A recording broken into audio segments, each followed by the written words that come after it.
Hey there everyone, this is Samuel Johnson and welcome back to the Spider-Verse Retrospectives, and today we're going to be continuing our discussion on the Extreme Venomverse miniseries as we take a look at Extreme Venomverse number 2. So, what batch of Venoms will we be meeting today?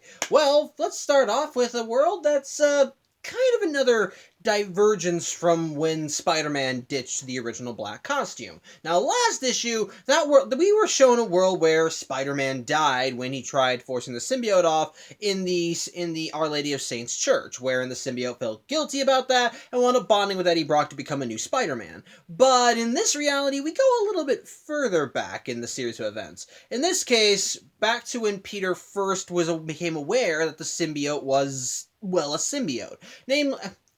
To remind you, how that story went was that Peter went to Reed Richards of the Fantastic Four to figure out what was going on with him and feeling, fatigued during the day. And so when Reed scanned him, he figured out that the black suit was an alien and helped Peter get it off with a sonic blaster. At which point, the Fantastic Four kept it around before it eventually escaped.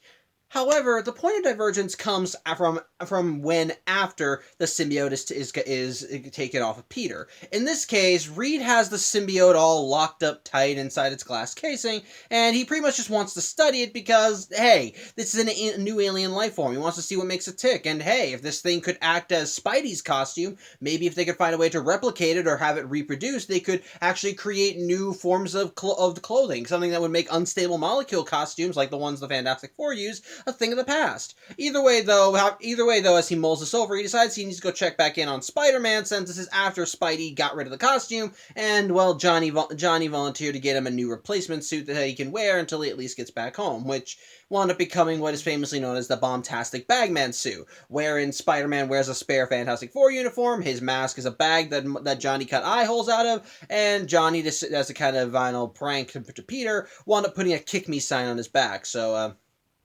yeah. But either way, once Reed leaves, it turns out that the lab isn't exactly vacant. As it turns out, in this reality, someone followed Spider-Man to the Baxter Building. In this case, that someone is Felicia Hardy, aka the Black Cat, who basically was aware that things had been weirdly going on with Peter and decided to follow him to the Baxter Building to make sure that he was okay. And sure enough, she was there when the symbiote got removed and thus is aware that this thing is a symbiote. As such, she realized that this kind of helps explain why Peter's been feeling fatigued, though she begins to feel sympathy for the symbiote, as she doesn't really like the fact that it's caged up like that, and plus, earlier in Spider-Man comics, apparently Black Cat caught Peter and Mary Jane in the same room, and when she pretty much gave Peter the "you're not dumping me, I'm dumping you" thing and tried storming out, Peter wound up shooting some web lines from his hands, which at first looked like it was from Peter, but Felicia's able to deduce that it came to symbiote, as it clearly didn't want her to leave. As such, Felicia decides that she's going to let the symbiote out, as she cuts a hole in its containment to release it, and that hole is all it needs. The symbiote bursts through and pretty much just overwhelms the lab as it zeroes in on Felicia. In the meantime, back with Peter, Reed, and Johnny, Johnny is once again showing off the Bombastic Bagman suit, and of course Peter hates it, before Reed can kind of roll his eyes at Johnny, a security alert goes off as they realize that someone broke into the Baxter Building who didn't trip any of the security systems. As such, Johnny, and Peter go back to the lab to see what it is, and sure enough, upon arriving, they find the Black Cat there. Only now, she's bonded to the symbiote. Only instead of looking venomized like in most other universes, here it's essentially just a flashier black suit, as her mask now looks more inky, which, actually, let me see if I can actually find her wearing the costume, because it does actually look a little cool. Yeah. This is Felicia when she's bonded with the symbiote, and for the most part, it looks like her standard costume with some minor differences, so it's not really fully bad. As such, the instant Peter sees her in the costume, he's like, "Oh my god, the symbiote got you too!" And Felicia says, "No, I feel fine, it's alright." But Peter's just freaking out, he's like, "No, the symbiote's gonna take you," and all that stuff. So immediately he goes on the offensive, and as he tries leaping at Felicia to try and, fight her because she's clearly possessed by the symbiote, she just knocks him aside. And at first he thinks, "Aha, that's a sign that you're possessed." And she's like, "No, you leapt at me. We're in a business setting. Don't do that." At which point, yeah, which point Reed tells Peter and Johnny to keep Felicia occupied because there's something he wants to figure out, and he wants them to keep her in place. As such, Peter thinks that Reed's going to get the Sonic Cannon to get the symbiote off of Felicia, and as such, Peter and Johnny end up kind of sort of duking it out with the Black Cat. And I wouldn't say it's like a curb stomp battle. It's more like she just outmaneuvers them, especially when Johnny tries holding Felicia in with a flame cage. And, well, you want to know how Felicia was able to break into the Baxter building despite the fact that Reed Richards set up the security system? She hacked it. Like, she hacked the whole security system, which she demonstrates when she activates a command that says flame off, and thus the building ends up hitting Johnny with flame-retarding goo that kind of turns his flames off. As such, at which point Peter at first thinks that the symbiote is still evil and it's going bad, and at which point Reed returns what looks like the sonic gun, which he then points at Felicia and he blasts her with it. But however, that doesn't seem to get the symbiote off, and at first Peter thinks that the sonic gun was a failure. That's too late! The symbiote's fully taken over Felicia, but no. The thing is, Reed didn't hit her with a sonic gun. Rather, as Miss Peter later puts it, the gun that he hit Felicia with was essentially a high-tech equivalent of a mood ring, which again, that's what Peter describes it as. What Reed describes it as is something else. But what point is, it measures emotional responses, serotonin, dopamine, basically all that crap. And since the symbiote is clearly alive, it must have rough equivalents of that. And so Reed wanted to get a reading off of it. And sure enough, it seems the symbiote's actually happy. Content, even. And it turns out that it actually feels happy bonding with Felicia, and yeah, it clearly likes her. So that whole fight, it was not controlling her. It's fine. She's in full control. And so this confuses Peter a little. Like, well, what? It's like the symbiote's not trying to take her over? Well then, why did it keep taking control of Peter and causing him to go out and do things at night? To which Black Cat responds with, you typically do that anyway. The symbiote probably thought it was doing you a favor. And pretty much the reason why Peter was having so many issues with it? Fear of commitment. Yeah, that's it. He was a basic fear of commitment, and as a result, and the whole reason why Peter freaked out was the idea of the symbiote just permanently bonding itself to him kind of freaked him the hell out, and not because it was trying to take control of his body, but more so that he just didn't like the idea of this thing being stuck to him. At which apparently the symbiote and Felicia have that in common, since she had her own problems with Peter in their relationship. But she pretty much decides that Peter doesn't really need to give an explanation for that, as she uses her new security clearance to open up a door to the Baxter building and just kind of leave with her fancy new duds, with leaving Peter to lament and realize that, oh shit, I'm the problem here. As Johnny tries reassuring Peter before continuing to mock him about the whole Bagman suit. However, as Felicia swings away, we see that this universe does have another visitor, as we see the Anne Weying version of Agent Venom arrive, and think that Felicia might be a potential good recruit because, well, she seems to have just as much good control of her symbiote as Anne does with hers. So, yeah, she might be a viable addition to their team. But anyway, that's where that story ends. As for the second story, this one is actually one that does go into the threat that the Venoms are facing. But however, before we see that, we gotta actually be introduced to this world's Venom. And it all starts at Rikers Island, as we see what looks like Eddie Brock being brought in and, well, just being escorted to a cell, with all the other prisoners going, "You're not gonna make it out of here alive, no one's got your back, blah, blah, blah." Basically, everyone's just threatening Eddie's life and telling him he's never getting out of here. As such, once Eddie is brought into the cell and locked up, well, we see that Eddie does have a form of backup, as in the ventilation system of the prison, we see the Venom symbiote as it's here to break Eddie out. And at first, the Venom symbiote's like, "Oh, Eddie, I'm happy to see you again, I missed you so much." But the instant the symbiote makes contact with Eddie and tries to bond with him, it quickly realizes something's not right. That this thing that looks like Eddie is not Eddie. But before it can even get the chance to pull back, it feels like this intense surge of pain as the rest of it is pulled in and now forced to bond with whatever this thing is. And once it gains enough of a foothold and starts bonding more fully to this thing, it begins wondering what the hell's going on. This clearly isn't Eddie. What is it? At which point the symbiote via the body looks in a mirror, and the host body it's bonded to, its eyes are glowing red.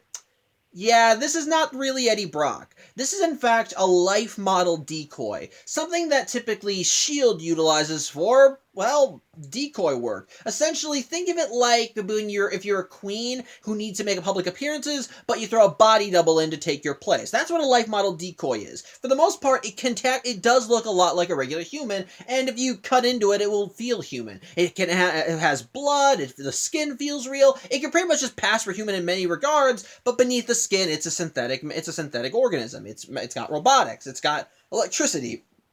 Put simply, it's a robot that can very much pass for human.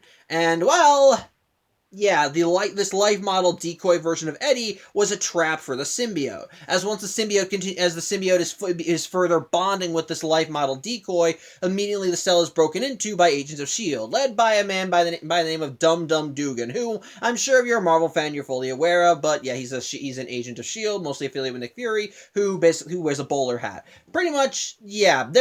pretty much just set this whole thing up because it was aware the Venom symbiote was out there and it wanted to get hit, and it wanted to get the Venom symbiote under their control. And well, they figured this was the best option. Of course, as the symbiote continues bonding with the life model decoy, it begins wondering where the real Eddie is, and Dum Dum Dugan reveals that this world's Eddie Brock is dead. Turns out in this reality, when Eddie was sharing a prison cell with Cletus Cassidy, well, the symbiote wasn't there to save him, so Eddie got shivved. So yeah, Eddie's dead. Something that the symbiote is not exactly happy with, though at this point it's kind of stuck, because the life model decoy it's bonded to, it's a permanent bond. Basically, this thing has been jury-rigged so that the symbiote, once fully bonded with it, it can't leave. It's now stuck, bonded to this thing, and no matter how many times it tries, it can't leave. The only thing that'll allow it to leave is a voice imprint that only Dum Dum Dugan knows. And likewise, the thing is, this thing's bio or mechanics or whatever are so strong that the symbiote will essentially be stuck to this life model decoy for at least maybe 1,000 years or so, or maybe I don't know. Either way, I don't need to be specific. Point is, it's going to be a very long time before the symbiote can leave this body. The whole reason that Dum Dum Dugan did this was so that they could get Venom under their control, since, now it'll have to work for them. It's bonded to one of their life model decoys. So it has to listen, and even if it didn't want to, they can leverage the whole voice imprint thing to try and keep it under control. There's just one problem with their plan. They bonded a symbiote to what is essentially a walking weapon.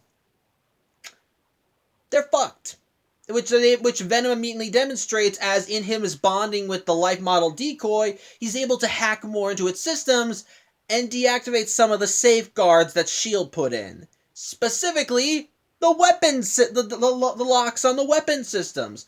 And as such, Venom goes on the offensive as he starts shooting little lasers out of his hands outside the cells, and immediately hits like a breaker, which deactivates all the locks on all the cells, pretty much causing a prison riot. As such, with all this distraction going on, Venom is able to go in and pretty much just goes and attacks the S.H.I.E.L.D. agents with the intent of going for Dum Dum Dugan, since it wants to get access to the voice imprint so it can leave the life model decoy. Unfortunately, in the midst of all this chaos, the prisoner soon gets another visitor. And it's here we see the thing that's threatening the various Venoms of the multiverse. So, let's go back to Web of Carnage. Remember how in that comic, Carnage stated that if he wanted to become the new King in Black, so to speak, or become the new god of the symbiotes, he needed to become stronger and be tougher so that he could actually essentially browbeat the other symbiotes into listening to him, since he didn't want to get full laser focused and obsessed with beating the other King in Black? Well, his means of getting that strength, his means of matching Eddie Brock in terms of power, he's hunting the Venoms. And apparently at the end of Web of Carnage, when Carnage opened up a portal to another universe, well, he didn't go back to the main Marvel universe alongside the detective. Rather, he's been jumping through various parallel universes, and he's killing Venoms. Why? Well, part of it is essentially just funsies. After all, this is Carnage. Carnage loves causing death and destruction, and, well, we already know he has a beef against Venom, especially Eddie Brock. So, this is so basically he's hunting so basically for some of these venoms he's hunting them purely for the entertainment value, for the sport, so to speak. Think of it like the Inheritors, except there's no big prophecy going on. But however, for a good chunk of other venoms, he's hunting them because, well, as I kind of mentioned when I talk about Web of Carnage has the ability to absorb the powers of certain people he's killed. Like he absorbed the portal powers from the Spot. He absorbed some powers from the Hydro Man, which is how he's able to maintain a stable form without being bonded to a host. And well, if he can, and essentially by going to all these different universes and killing these venoms, he can absorb their unique symbiote matrices, as well as using the necrosphere to steal the powers of their hosts, and essentially absorb that into him, accumulating the power from those various venoms and making those powers his own. And well, this universe is the next one on his chopping block, as he arrives at Rikers with the intent of finding Venom. And sure enough, when he sees all the death and destruction, he's able to figure out, yeah, this is Daddy's work. In the meantime, back with Venom, he manages to catch up with Dum Dum Dugan, who attempted to make a run for it, and he tries threatening Dugan to give him what he wants to know about the voice imprint. Before Dugan can let that information slip, Carnage comes in and stabs him in the back, essentially ensuring that Venom is never going to get that voice imprint.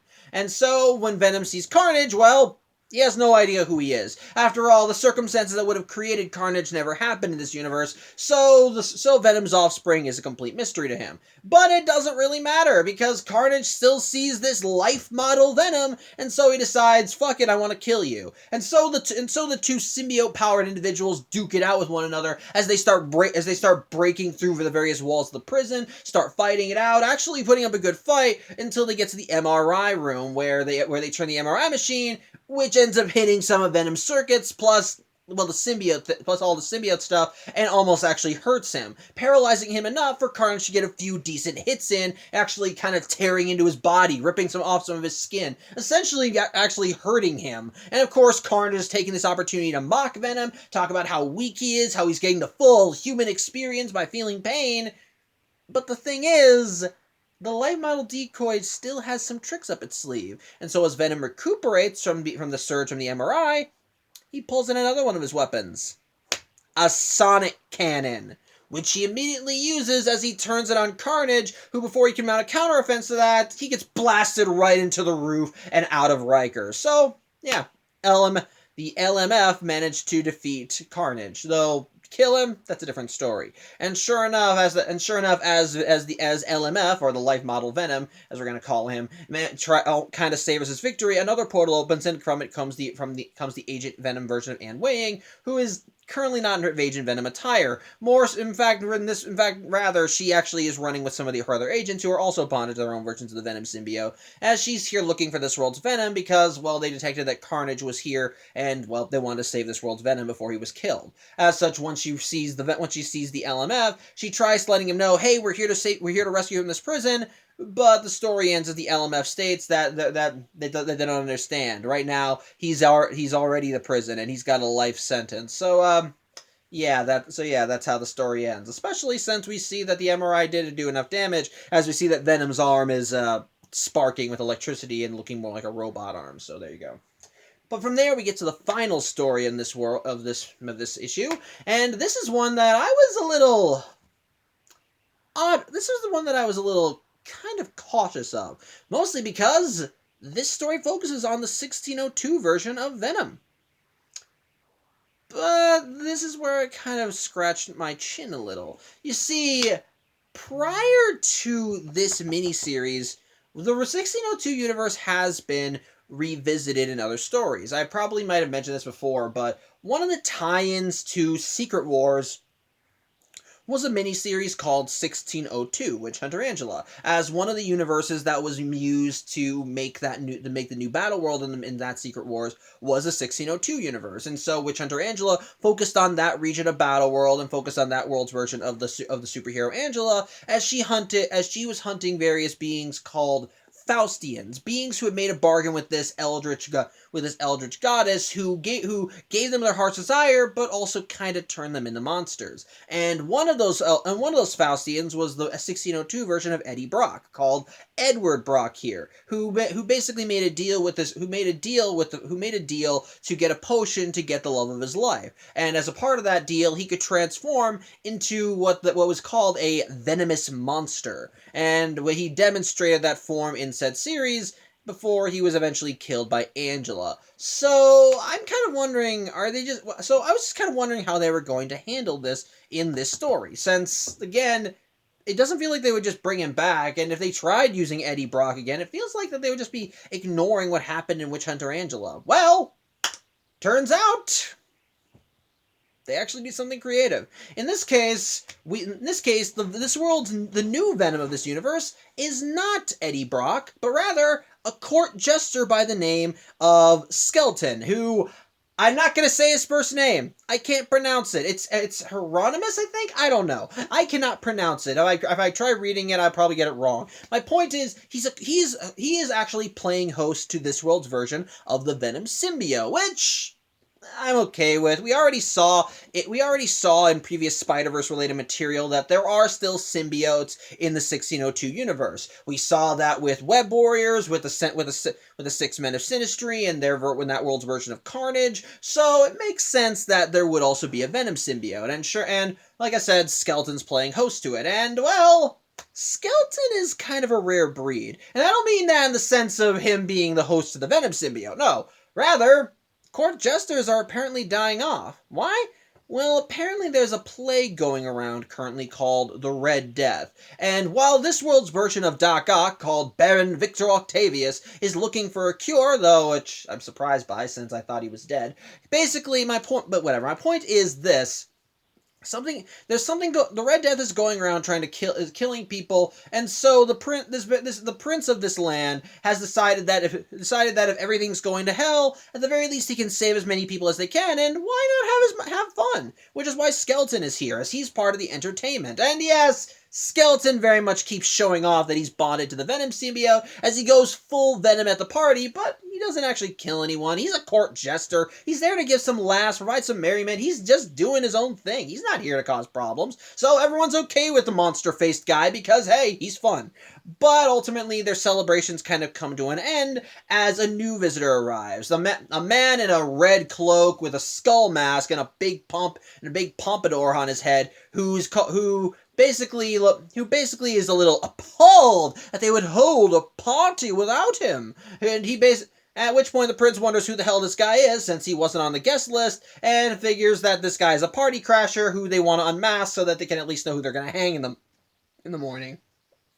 As such, Skeleton approaches this new party guest and reaches for his skull mask, but as he grabs at the eye holes to pull it off, we see red tendrils come out and pretty much crush Skeleton's hand before causing him to pull back. And sure enough, this new guest appearance changes as his body shifts and changes, grows red and veiny. And sure enough, yeah, it's Carnage, and he's here for Skeleton. And it turns out Carnage is the source of the Red Death. While trying to stab at Skeleton, or maybe just to try and demonstrate a point, he shoots one of his tendrils, ends up hitting one of the party guests, and infects her from the inside, pretty much just killing her right there. As such, Skeleton and Carnage end up duking it out, and for the most part, Skeleton is putting up a good fight, as he actually is able to utilize his symbiote well to fight Carnage, but Carnage is still more experienced, as he manages to actually duke it out with as he is able to actually match Skeleton, even ripping off some of his symbiote goo. And actually, that's another reason why the prince wanted the Red Death killed, because Carnage mentioned that everybody there was essentially going to be collateral damage. So that's kind of an implicit threat. But yeah, we see what that actually means as we see how Carnage takes down Skeleton as well. He ends up shooting some of his symbiote goo directly into Skeleton's mouth. And, well, let's just say the balloon goes pop. And result, everyone at the party gets infected by some bits of the Carnage symbiote, and everybody there dies. With the story ending with Carnage being the only survivor, as he just stands happily in the middle of a room of corpses. So, yeah, that's that. So, my thoughts on these stories. Well, first, let's talk about the Black Cat one. And this one is Weak. It's weak. I'm not going to pretend it's anything but it's just weak. It has an interesting idea from the get-go, like a universe where the black cat found the symbiote before it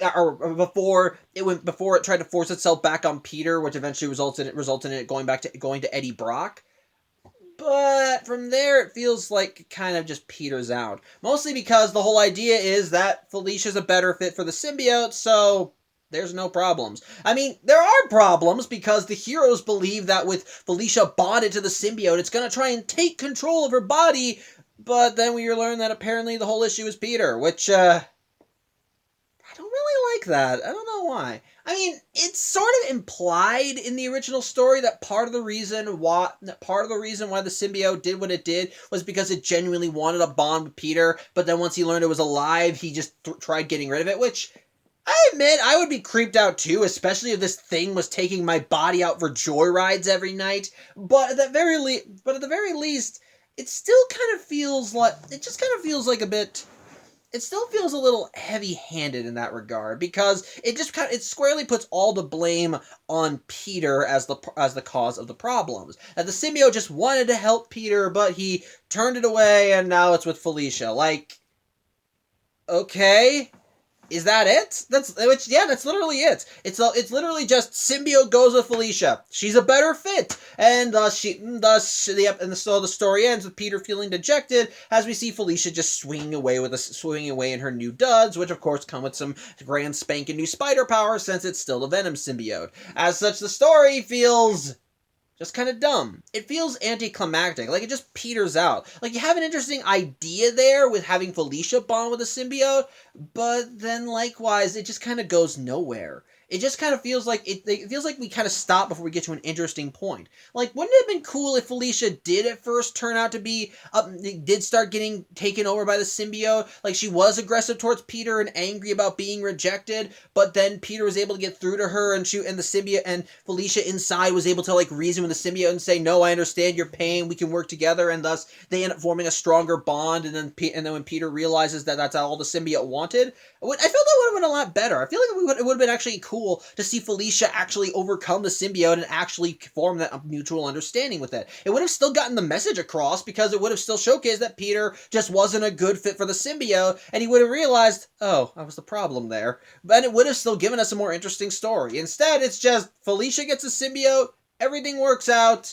Peter's an idiot who doesn't know how to have a stable relationship. That's the whole crux of the story. And as a result, it feels weak. It feels like a very weak story. Has a creative start, but really doesn't feel like it does anything cool with the premise. So, yeah, just kind of a weak entry. But whatever. Yeah, as for the second story with the LMV, this one is kind of a dark story too, especially with the idea of having the symbiote be bonded to a life model decoy, which that one's dark. It's dark in the sense that this thing is bonded to the decoy permanently, but it takes advantage of the premise rather well, because at the end of the day, this is the Venom symbiote bonded to a robot with all this high-tech equipment and weaponry installed. And as a result, it's actually a pretty cool action piece, especially when we see the symbiote no longer just limited to the standard spider powers, which those are still cool, but I like that we get to see it utilizing its new array of equipment more. It's utilizing the lasers, the weapons, some energy blades. It actually does look really damn cool. And I think it's made even better when we actually see the LMV duke it out with Carnage, as not only does that help showcase the threat that Carnage the threat that Carnage is towards all the Venoms of the multiverse, but it actually helps showcase just how more powerful Venom is bonded to the life model decoy. As we see that while he is still getting used to the body, he's getting more control over it, which ironically is making him a much more dangerous Venom than he was originally. As instead of just being a guy bonded to this alien costume, the symbiote is able to actually fully utilize the life model decoy to its full capabilities and is actually using it to its advantage. Now, it's still a bad thing for the symbiote in the end because it can't leave the the life model decoy no matter how much it wants to, but it still offers a very unique take as we see it utilizing the weapons it has at its disposal and using them well. Is it fully used to this body? No. After all, it's still not used to having it still has to deal with some problems that combining with a robot would have, like when Venom and Carnage went into the MRI room and the circuitry of the MRI wound up screwing with both the symbiote and the life model decoy. So there are still problems, but he still overcomes that because he utilizes the technology with the life model decoy to still get something over Carnage as he utilizes his sonic cannon to shoot him off, which, yeah, I should probably bring that up now. Remember how in Web of Carnage, Carnage said that he built up a resistance to fire and loud noise? Apparently, no, he didn't. I don't know why. Like, I'm guessing this is like a continuity error. He said that loud noise and fire didn't work on him in Web of Carnage, but in both this and in Death of the Venomverse, both of those are still problems he has to face. I'm going to assume that maybe he meant that he built up a resistance to them, but he's still not immune to them, so I don't know. Maybe your mileage may vary, but I don't know. Point is, it's at best a continuity error, so I don't know. It's just weird. Either way, it still works. The point is, but my point is this. The first outing with a life model Venom, I still think looks cool. I still think it's cool. As it still has a very dark premise with having the symbiote be bonded to this thing for life and not being able to leave, but still actually showcasing how cool a premise it is by showcasing the symbiote fully taking advantage of the fact that it's bonded to the life model decoy to just take advantage of all of its weapon systems, all of its powers, all of its abilities, and utilizing them to their fullest. Showcasing it's still Venom, just with a few added extras. It's cool. I dig it. So overall fun. As for the 1602 story with Skeleton as Venom, it's all right. It's an interesting premise, to say the least. Like I said, this one was one I was a little wary of when I first read this miniseries, since after all, like I said, prior to this miniseries, we had a Venom 1602. He was Edwin Brock, or Edward Brock. I forget which one. I have to reread Witch Hunter Angela. And so, but either way, that one already had a pre-established Venom for the 1602 universe. So introducing a new Venom, despite the fact that the last one was clearly dead, was something I was a little afraid of. Like, would they make him just Eddie Brock again, or would they try something original? And they went the original route, especially since it feels like that by having Skeleton be Venom rather than Eddie Brock, it still acknowledges that the original 1602 Venom existed, and thus but also still ensuring that there can be another Venom that follows the more traditional formula by having someone bonded to the symbiote. Well, it essentially just allows them both to exist. It doesn't forget that the last one existed, but still allows the more traditional Venom to still exist. So I dig it. It's nice. It's nice, and like I said, we already established in the 1602 universe that symbiotes are still a thing with the introduction of the 1602 version of Carnage. So I like that. And the idea of a jester being bonded to the Venom symbiote, and rather than being violent and angry, he's just as whimsical and fun as any other court jester. I find that funny. I like that. I find that interesting, and I especially love that when the story first enters, that we actually have Skeleton breaking the fourth wall and talking directly to the audience as he gives exposition on the Red Death and his role as a jester, how the prince is protecting him. It feels like the opening to a play, like when you have the typical clown or buffoon give the opening narration to the story and all that crap. Which actually, now that I think about it, that's kind of what the 1602 story is. It's like a play, kind of an old-fashioned play, having some merry and whimsy as we see Skeleton come in and be introduce the story, setting up what's going on in the world, having him go around doing various jokes and japes as he jumps around the party having fun, but then enter the villain with Carnage, who immediately turns the tide of the story, having everything go dark and twisted as we see that he's the source of the plague, and by the end have all the happiness and joy just die off as we see him kill Skeleton, and by extension all the people at the party, especially since the ending of the play has him give the ending line talking about how, let me read it verbatim because it's a fucking creepy line. It is, Carnage says, "Darkness and carnage and the Red Death hold illimitable dominion over all. and it's him just staring directly at the viewer. It's like essentially just closing out the play on a fearful note. I like in a way I do kind of like that aesthetic. That it does actually try to feel like a play set in the Renaissance era. So I dig it. It's nice. So I do kind of dig that it's nice. Though I admit it's also depressing having the introduced to this almost bright and cheery version of Venom, who ultimately gets killed off by Carnage as part of his bid to kill all the Venoms of the multiverse. So that's dark. But considering Death of the Venomverse, it's not out of place. So I don't know. Maybe I'll consider it a flaw. Maybe not. I don't know. I don't know. What I do like about the story, though, is again the aesthetic, the idea, how it sets everything up. Again, again creating a new Venom while still allowing the old one to exist. It's just an interesting premise with some nice execution, and overall, it's nice. It's nice. The ending notwithstanding, it's just nice. So, on the whole, first story, weak, an interesting idea, just not executed to its fullest. Then the second story is actually a really interesting one that I think takes advantage of it I think it takes advantage of the premise and just has fun with it. And the third story is a kind of a fun and interesting premise that has a dark ending, though I think though the framing device and how the story is told is still an interesting way of showcasing it, and overall, I think it's alright. I think it's nice. So, yeah, overall, issue 2, a fine read. So, yeah, I think that's really all I have to say. I thank you for watching. I hope you enjoyed the video, and I hope to see you next Tuesday as we look at issue 3. So, until then, I hope you have a good evening, and take care.